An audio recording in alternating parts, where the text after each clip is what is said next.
Il sangue e i cerchi di gesso sull'asfalto raccontano chiaramente la tragedia che si è consumata ieri sera in via Loredana Mazzolada di Portogruaro. Siamo nel profondo Veneto orientale, dove piccoli borghi si alternano a vaste aree coltivate a prosecco o cereali. E qui, da oltre 20 anni, si è insediata la famiglia Curtesi, originaria della Serbia.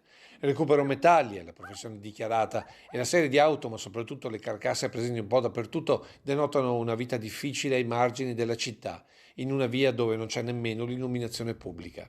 Ad assistere questa famiglia allargata, Donatella Molin, che sottolinea non appartenere ad alcuna associazione, ma che non vuole lasciare questa famiglia al loro destino. Sono anni che lanciamo un grido di aiuto a questa famiglia. Loro sono in 21 persone, ci sono 11 bambini piccoli, è una famiglia con dignità, perché non è vero che i Rom rubano, che fanno tutte queste cose qua, che i bambini non sono amati, perché non è vero, che bruciano le cose, non è assolutissimamente vero, e che sono stati abbandonati. Purtroppo sono ai margini della società.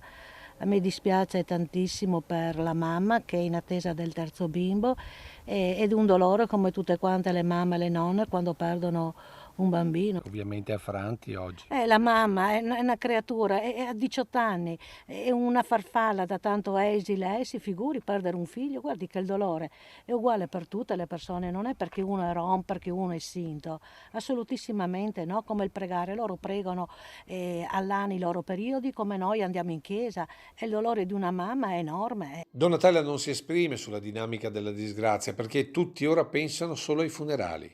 Io vengo solamente per portare una parola di conforto, adesso vedo cosa posso fare per loro anche dal punto di vista economico, perché quando fanno i funerali verranno tutta la comunità della Serbia, quindi io adesso sto andando alla ricerca di coperte, di lenzuola, di piatti, perché è giusto così, insomma.